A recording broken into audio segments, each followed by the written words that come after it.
अपनी माँ से लिपटने की ख्वाहिश पूरी, फरिश्ता बनकर जन्नत को चला मुनव्वर। ये पंक्तियां हैं मशहूर शायर मुनव्वर राना की। सचमुच मुनव्वर राना फरिश्ता बनकर अपनी माँ के पास चले गए और दुनिया को अलविदा कह गए। मुनव्वर राना के निधन पर उनके चाहने वालों में शोक की लहर है।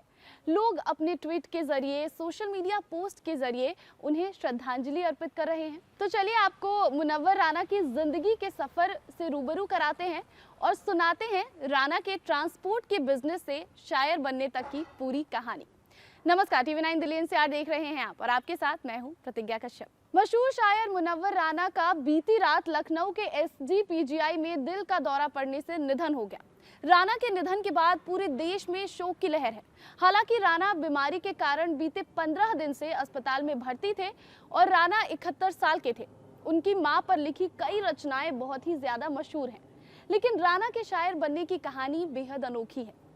राना रायबरेली के रहने वाले थे, लेकिन कोलकाता में रहते थे। वहीं उन्होंने पढ़ाई की और ट्रांसपोर्ट का बिजनेस भी वहीं पर शुरू किया। कोलकाता में रहते हुए मुनव्वर राना की मुलाकात अब्बास अली खान से हुई, जिससे वो काफ़ी ज़्यादा प्रभावित हो गए और उन्हें अपना गुरु बना लिया।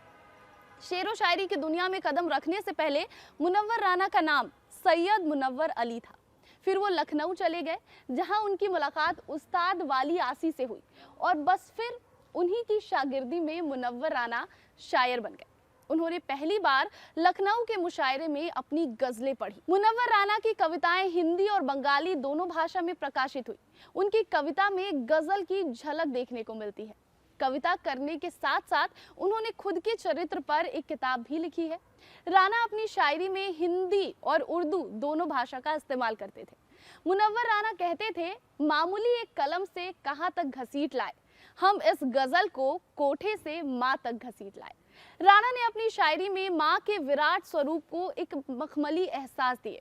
साल 2014 में उन्हें भारत सरकार ने उर्दू साहित्य के लिए साहित्य अकादमी पुरस्कार से भी नवाजा था। अखिलेश सरकार में मुनव्वर राना को उत्तर प्रदेश में राज्य मंत्री का दर्जा दिया गया था।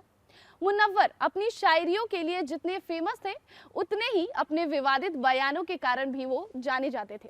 अक्सर राना राजनीतिक मुद्दों पर बेबाकी से अपनी बात रखते थे। उत्तर प्रदेश में 2022 विधानसभा चुनाव के पहले राना ने यह कहा था कि यूपी में दोबारा योगी आदित्यनाथ की सरकार बनी तो मैं प्रदेश छोड़ दूंगा। इस बयान के बाद सोशल मीडिया पर मुनव्वर राना को काफी ज्यादा ट्रोल भी किया गया था। मुनव्वर राना के निधन पर कई राजनेताओं और कई फिल्मी हस्तियों ने शोक जताया है। एक शायरी और सुनाती हूँ। तो अब इस गांव से रिश्ता हमारा खत्म होता है, फिर आंखें खोल ली जाए कि सपना खत्म होता है। और इन्हीं पंक्तियों के साथ इस वीडियो में बस इतना ही। तो ये थी मशहूर शायर मुनव्वर राना की जीवनी और पूरी की पूरी कहानी। मुनव्वर राना की जो भी शायरी आपको पसंद है, आप हमें कमेंट करके जरूर बताएं।